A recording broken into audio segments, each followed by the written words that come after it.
Hi, everybody. Today, Tell Every Amazing Lady and Bronx House brings you a presentation on ovarian cancer. My name is Pamela. I'm from Tell Every Amazing Lady, and one of our volunteers and youth ambassadors, Kiara, will be joining us in a moment and also present to you today. So thank you for listening. We wanted to start off by telling you guys a little bit about ovarian cancer and why the color teal is important.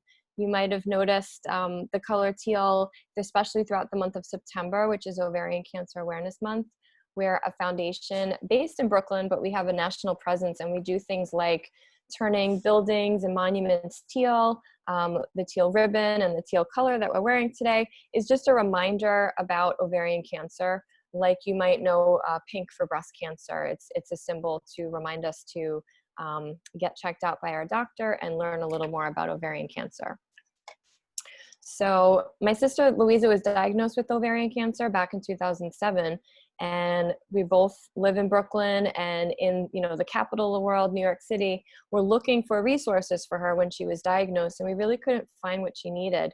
So we took something really negative and created something positive for other women, and we called ourselves Tell Every Amazing Lady, using the color teal, T-E-A-L, and coming up with the name Tell Every Amazing Lady. We started a walk in Brooklyn in Prospect Park, and it actually kind of showed us that there was such a need for this in the community. There were so many other women and families who've been impacted by ovarian cancer looking for a community and looking for help when dealing with this disease. So we started Tell Every Amazing Lady. Unfortunately, Louisa did lose her battle with ovarian cancer.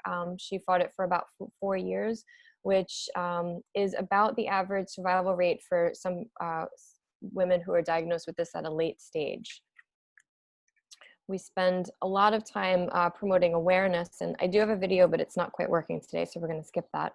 I wanted to spend some time today educating everybody a little bit about, what can we do for ovarian cancer? What's important to pay attention to, especially now, where a lot of people are still quarantined and maybe our own health and keeping up with doctor's appointments are not the first thing you think of, but it is important to really pay attention to your body and know those signs and symptoms. So the reminder today is that there's no screening test for ovarian cancer. There's actually no way of detecting it in a standard doctor's appointment, standard screening that is just not possible to get. So we really need to pay attention to those signs, symptoms, and risk factors.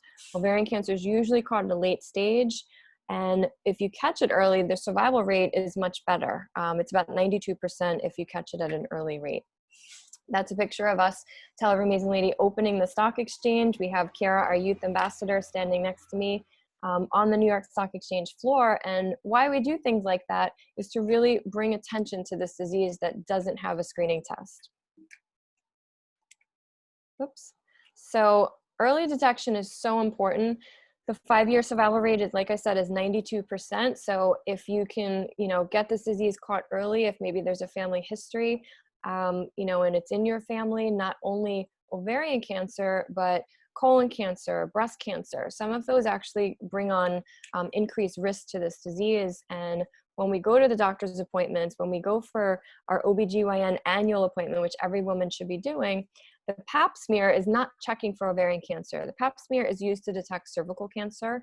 And ovarian cancer, if you think where your ovaries are, they're really difficult to get to on your body. So it's not like it's an easy place for a doctor to examine.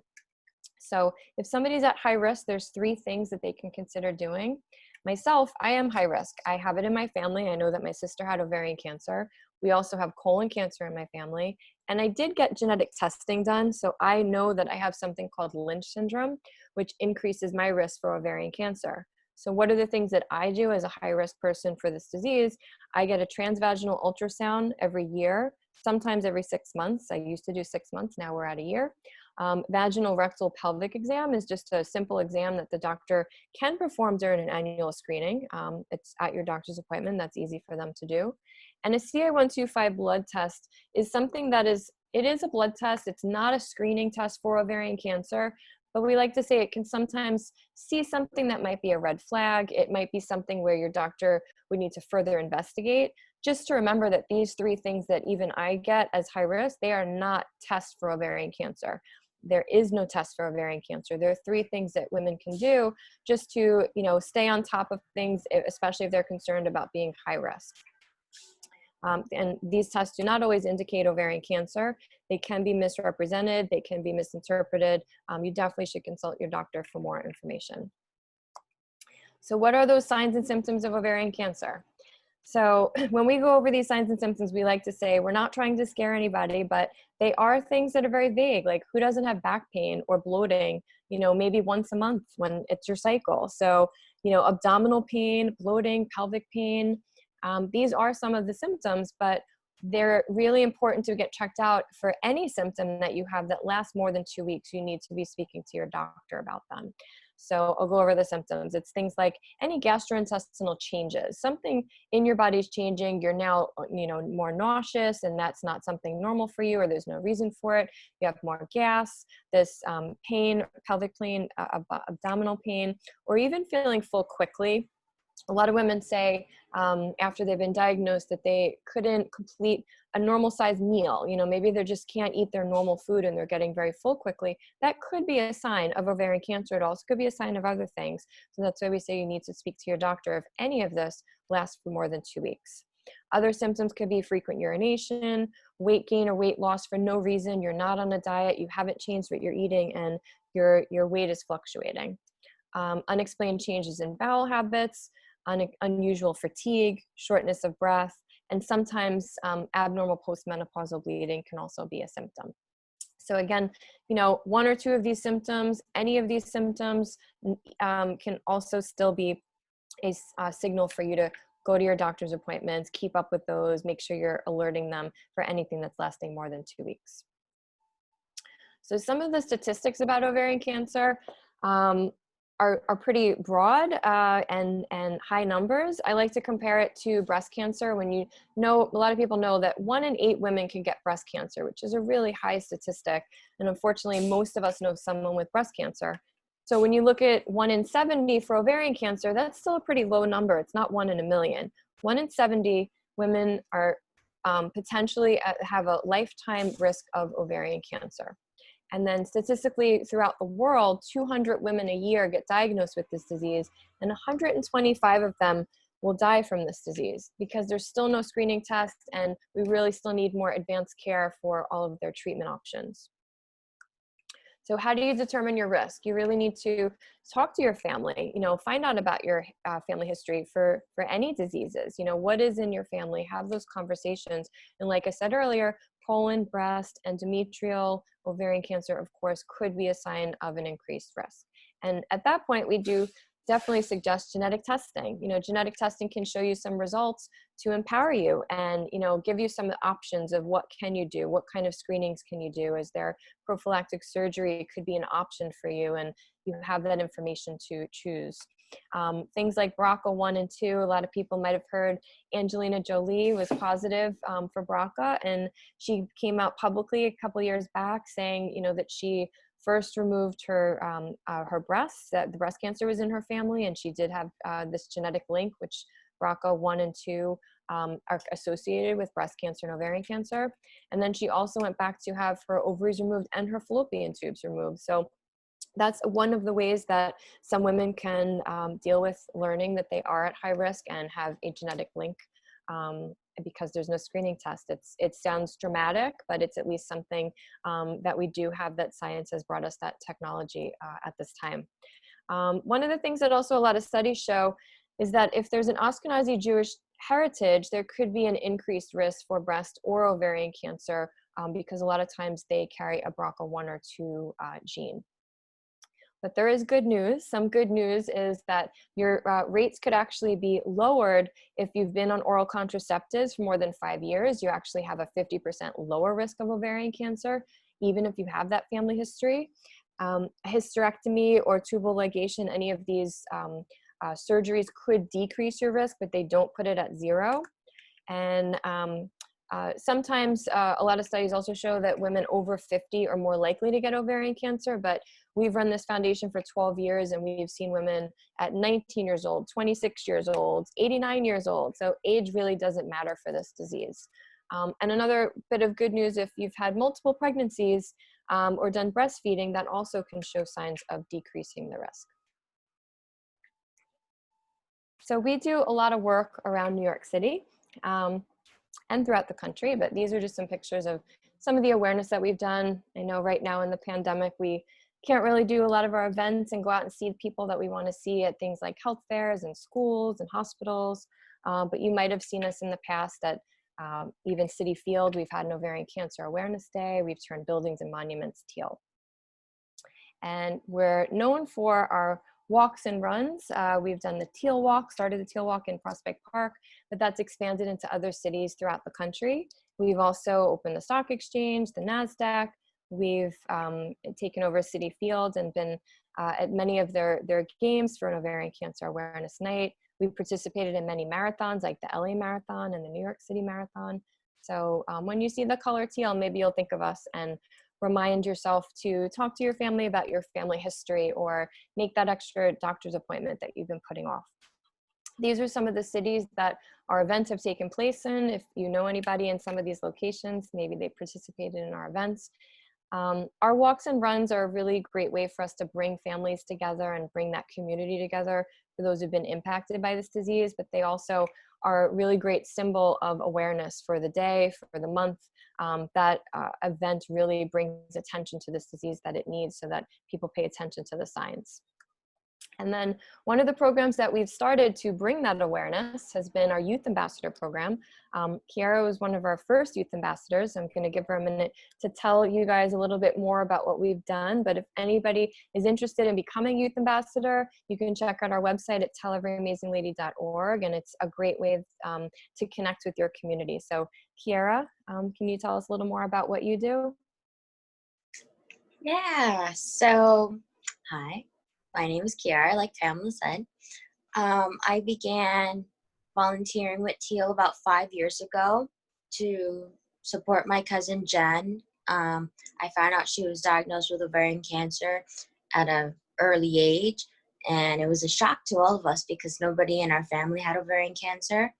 And so we wanted to support her, and so I began working with TEAL, and I became their youth ambassador. And some of the events that I've participated in have been, we went to the stock exchange, we opened and closed the New York Stock Exchange. We've been interviewed by BronxNet, with Pamela. I've made 2 PSAs. I created the Teal Goddess collection, which showcased our Harlem Fashion Week to honor ovarian cancer survivors. I made ovarian cancer my platform at Miss Teen New York. I partnered with Naveen Dominique Cosmetics to create a VIP event to honor ovarian cancer survivors. I've helped TEAL tie ribbons on trees for September, which is Ovarian Cancer Month. And I participated in health fairs, and I bring ovarian cancer awareness on my social media sites, on Instagram and Facebook. And this year I received the Winning Woman Award from the Brooklyn Cyclones for my work with TEAL. And because of this pandemic that we're in, we're all at home, and I turned my fashion brand Kitara. I started making masks, and this is a ovarian cancer mask that we've donated to TEAL to give their survivors and ovarian cancer patients, and just trying to help everyone during this time of need. And yeah, so that's, and if anyone is interested, it's a great way to do some community service and really make a difference in your community, because all of this is life-saving information, and it's a great way to make a difference. So, yeah. Thank you. Thanks, Kiara. So we have about 200 volunteers a year, and Kiara is one of them. And there's a lot of opportunity for people to get involved in a lot of the work that we do. So being a youth ambassador is really important. It is even a form of support. It's a form of awareness. It's a great way for everyone to connect with their community. We're going to talk a little more about volunteering again in a second, but I did want to highlight, like my sister or like Kiara's cousin, the women who go through this disease really need that support and want to find that sense of community with each other. And it's really sometimes difficult to find another ovarian cancer patient because there's not a lot of programs out there. So we really fill the void, especially in New York City, of really finding that sense of community and bringing these women together so that they have a place where they can engage and connect with each other. So a lot of our services are for them, but they're also for their caregivers and the general public who also might want to learn more about the disease. This is one of our newest programs. It's the Amazing Lady membership. If anyone's ever been diagnosed with ovarian cancer, we have this really fun kit program where they get a birthday kit in the mail, they get a membership kit, and some of these pictures are from what we call a survivor social party that we have, where they can connect and spend time with each other. And right now, a lot of that is over Zoom and by mail, but we hope that we can bring them all together again really soon. We have a community center. It's the only ovarian cancer community center in existence that we can find. We started that back in 2015, and it really holds, it really fills a special place for families to come together and, for the community and anyone who wants to just be a part of what we're doing, whether they've been connected to ovarian cancer in any way or not. We do things like art therapy, wellness, and support. So that could be, for instance, right now we've been doing online meditation every Wednesday morning over Zoom. So who doesn't need a little meditation and mindfulness and peacefulness, especially with everything that's going on in the world. So that's free and open to the public. All year long, these programs are for anybody to participate in. At our center, we've done things like jewelry making and art therapy and things that, really help people to engage and be together in our center. But right now, a lot of that is over Zoom, but it's still available. And then these are some of the caregiver programs. We have a program called Daughters of Teal and Men of Teal. Some of them are grief support groups. Some of them are just to connect to one another. There's plenty of family support, and also genetic testing and genetic counseling is something that comes up often that people have a lot of questions about. So we have a lot of resources and information. Even if someone doesn't see it on our website, they should contact us because we might still have a resource for them. And then there's 3 parts to our mission, one of them being medical research, 2 being our support to survivors and their caregivers, and 3 being awareness, which is part of everything that we do. So this is a little bit about the medical studies that we've been a part of. So over the years, we've funded medical research studies at the country's most prestigious hospitals and institutions. And, it's still going strong, and we really still need that screening test. All of these studies have been a mixture of things like trying to find that screening test, also trying to improve the treatment options that are available to a woman who has ovarian cancer, like better chemotherapy and, things that really can keep them stronger and less side effects, and also some genetic studies as well on really learning, finding out what we can learn from people who have this high risk and genetic predisposition to ovarian cancer. So how can you get involved? We have an Amazon Smile account where we get really fun surprise packages from our list once in a while. There's a whole community center and tons of supplies that we need to keep going all year long. And it's really easy to just find Tell Every Amazing Lady, find our Amazon wish list and our Amazon Smile account, where the Smile account actually doesn't cost you any money. If you just choose us as a charity of Tell Every Amazing Lady when you check out at Amazon, we will just get part of the proceeds. Same for eBay. If you're posting on eBay, just choose Tell Every Amazing Lady. But Amazon also has a wish list that you can find if you'd like to purchase anything on there. And then following us on social media is so important. There's so many really great tips and information that we have, some fun events that are free. Like I was saying, meditation. We even did things like bird watching and cooking recently. So if you're bored in your house and just still looking to connect and engage with the community, we have some really great free programs for everybody to participate. And you can find us at TEAL Walk. And of course, we have a shop. There's plenty of items if anyone's interested in checking that out. We have some partners who also selling some fun items on there too. And then there's always a sense and a way for someone to donate or get involved. Right now, we actually have a really fun butterfly program where if you donate $5, we will put a butterfly, a paper butterfly in our window at our community center. And you can tell us what message you'd like it to say. If you want to thank a healthcare worker or a grocery store attendant for what they might have done to help you these last few months, it's a great way, again, that we're just trying to bring our community together and put that in our front windows in Brooklyn in our community center. You can also start your own fundraiser. That's a picture of a business who did a teal wall or window on our behalf, and really put some signage and some pictures up in their office and helped create awareness and told people about signs and symptoms while they were also raising funds for us. And that's a picture of Kiara at one of our recent events. There's tons of ways that you can get involved. Youth Ambassador Program is so beneficial. It looks great on the resume. It's a great way to get people involved in, what we're doing, but also connect with their peers, people their age, at their school, in their community, and it really just helps us continue to do our job and what we do. So, Kiara, is there anything else that you'd like to share at all as a youth ambassador or a volunteer over the years? We normally would take some questions now, but I know we're posting this, so anything else that you want to throw in there?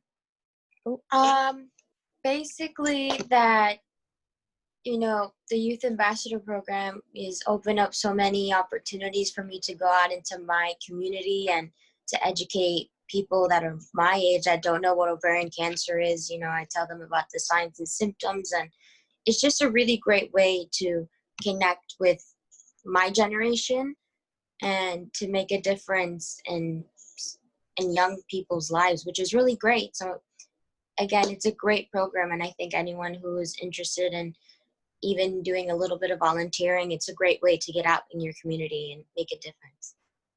Great. And anybody interested in learning more, you can check out telleveryamazinglady.org and get involved in anything that we do, connect with our free programs and services, and we'd be happy to get back to you with any information. So thanks, Bronx House, for having us today, to partnering with us and putting this online for people to be educated. And we look forward to speaking with you guys again. Thank you and have a great day.